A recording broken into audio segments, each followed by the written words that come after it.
Pagi ini kita mau dengar firman Tuhan. Untuk judulnya sebentar saya bagikan ya.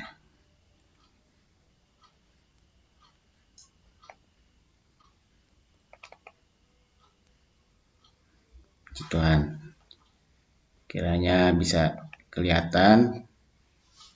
Hari ini kita mau saudaraku, saya kasih judul pewaris kerajaan Allah. Apa yang akan kita dapatkan kalau kita adalah pewaris kerajaan Allah? Jadi saudaraku,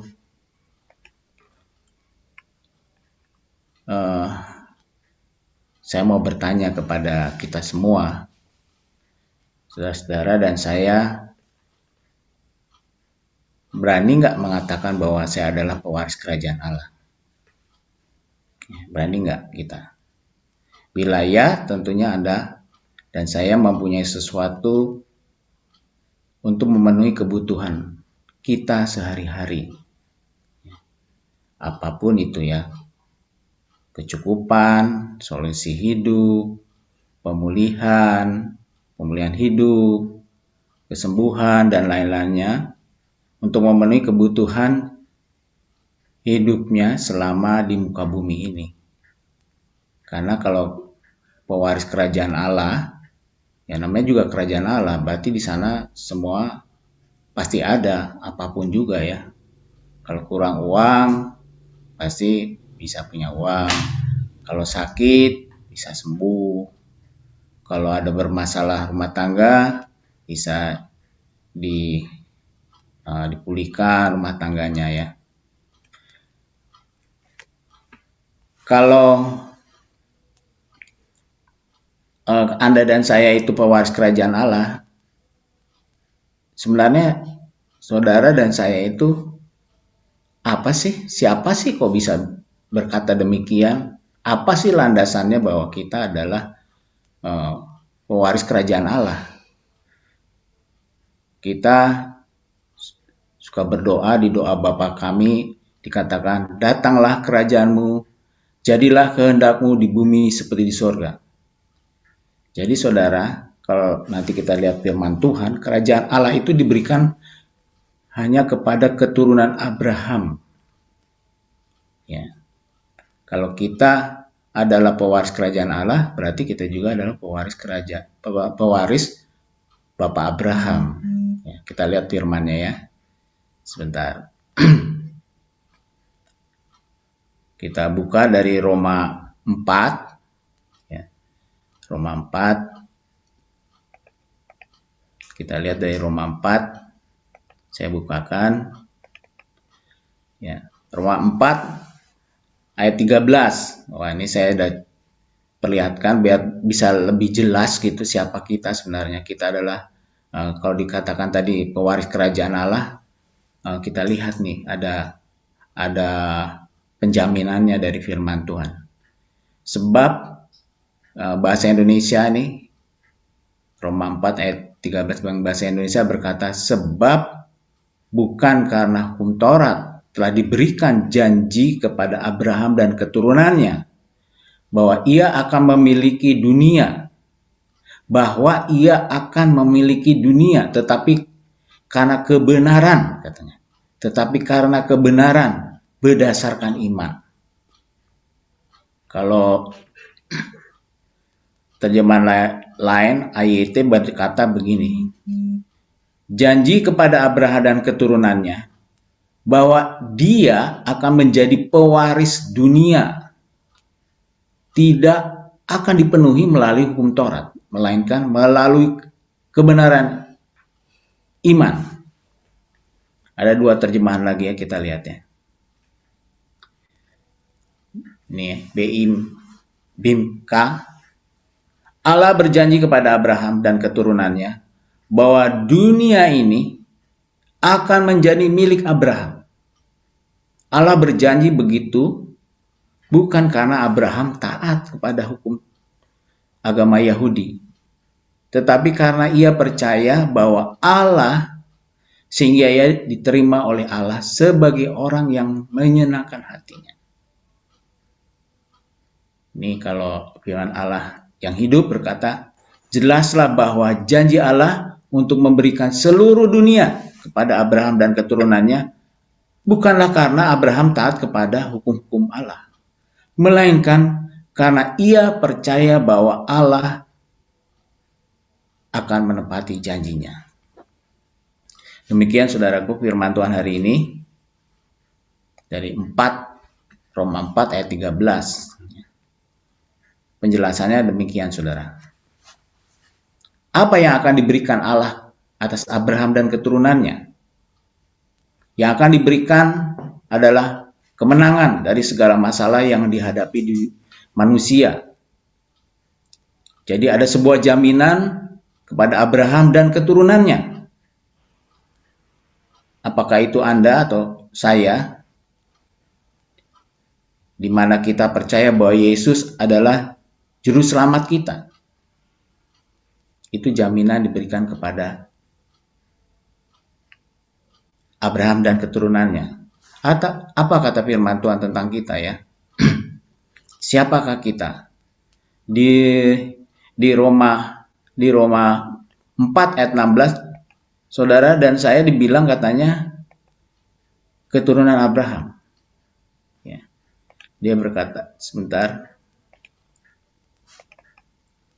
Di Roma 4 ayat 16 dikatakan, karena itulah kebenaran berdasarkan iman supaya merupakan kasih karunia. Sehingga janji itu berlaku bagi semua keturunan Abraham. Bukan hanya bagi mereka yang hidup dari hukum Taurat, tetapi juga bagi mereka yang hidup dari iman Abraham. Sebab Abraham adalah bapa kita semua. Ya, ini saya hari ini akan bahas ada sedikit menyangkut tentang kasih karunia juga ya. Jadi dikatakan kita adalah keturunannya saudaraku. Keturunannya Abraham. Kitalah keturunan Abraham bukan karena melakukan hukum Taurat, tetapi karena percaya bahwa Yesus adalah juru selamat. Firman Tuhan di Galatia 3 ayat 29 berkata begini saudara. Dan jikalau kamu adalah milik Kristus, maka kamu juga adalah keturunan Abraham dan berhak, sekali lagi, berhak menerima janji Allah. Galatia 3 ayat 29. Jadi berhak memiliki kemenangan atas segala masalah yang ada. Sekarang semua orang kan bicaranya masalah ya. Sekarang ingin orang sembuh, ingin orang berkecukupan, ingin orang semua permasalahannya bisa diselesaikan.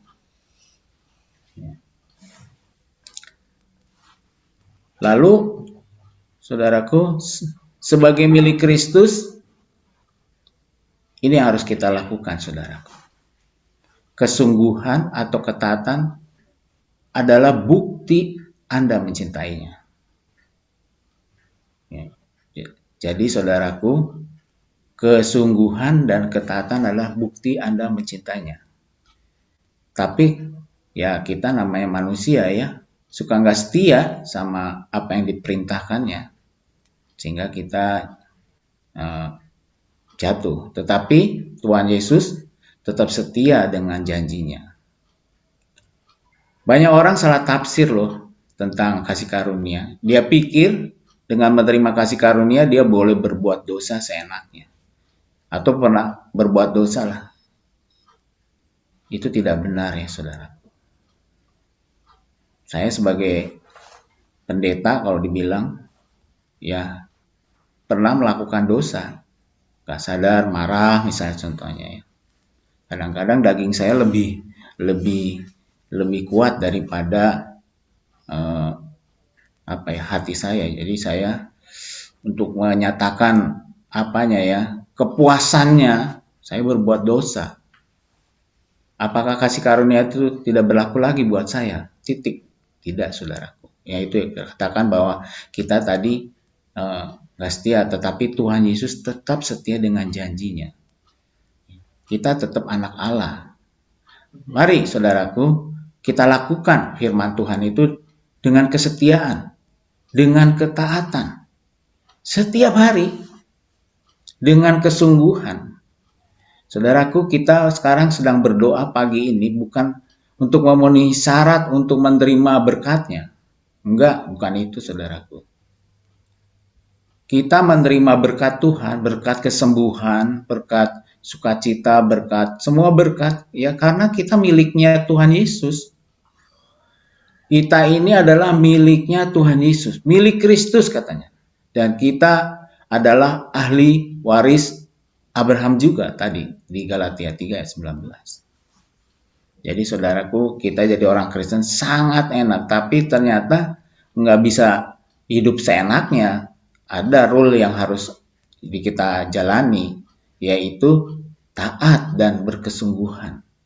Ya, jadi kita doa pagi hari ini karena kita tahu kita dipanggil menjadi anak-anak Allah. Anak-anak Allah ya doa pagi misalnya ini ya, terus baca firman Tuhan dan semuanya gitu.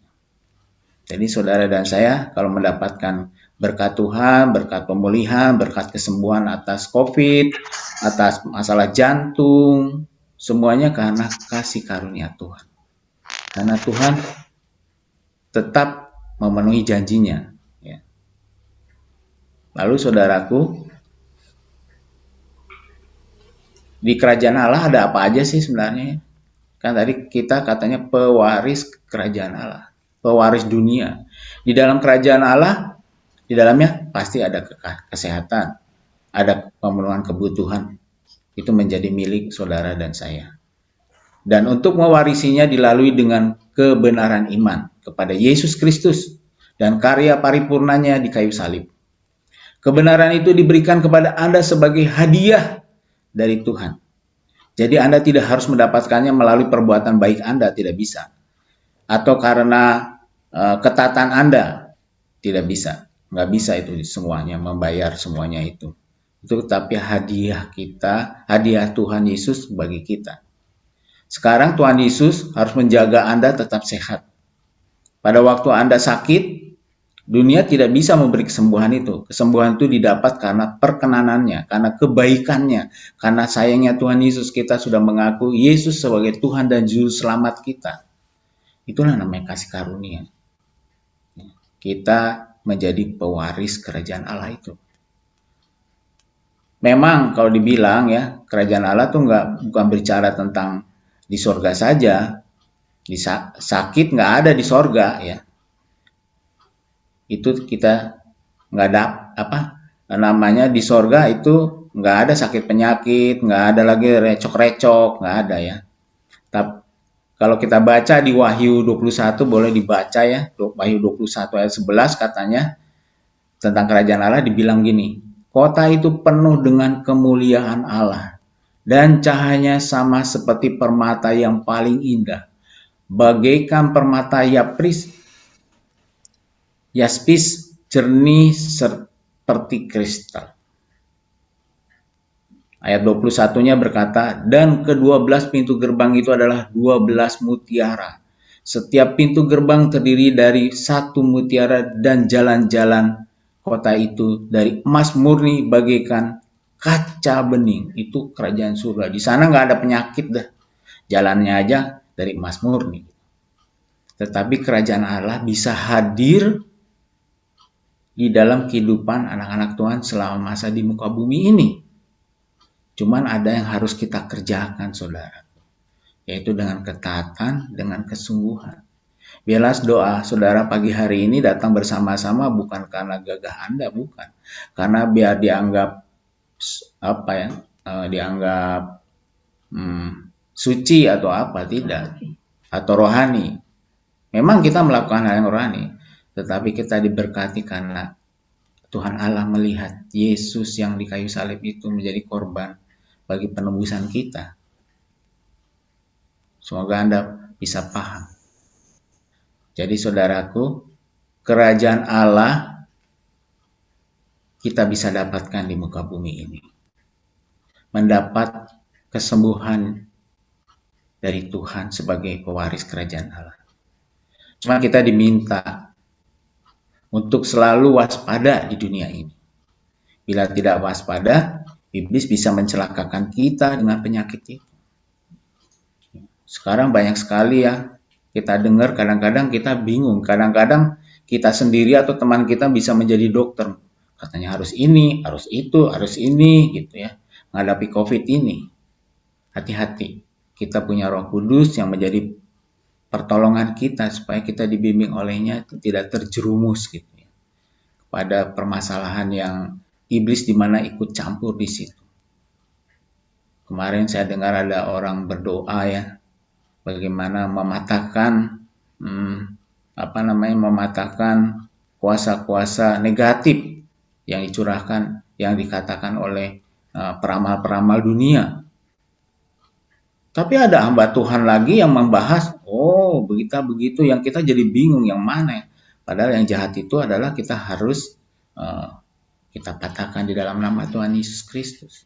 Jadi saudaraku, saudara berkenan kepada Tuhan karena Anda benar di hadapan Tuhan karena Yesus Kristus.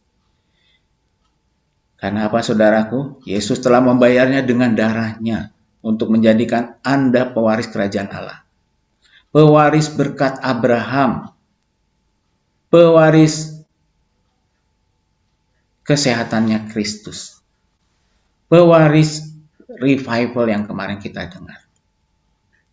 Karena kita adalah keturunan Abraham. Karena kita menerima Yesus sebagai Tuhan dan Juru Selamat, kita menjadi keturunannya Abraham yang dijanjikan oleh Allah mendapatkan berkat-berkat yang luar biasa. Mari saudara kita berdoa.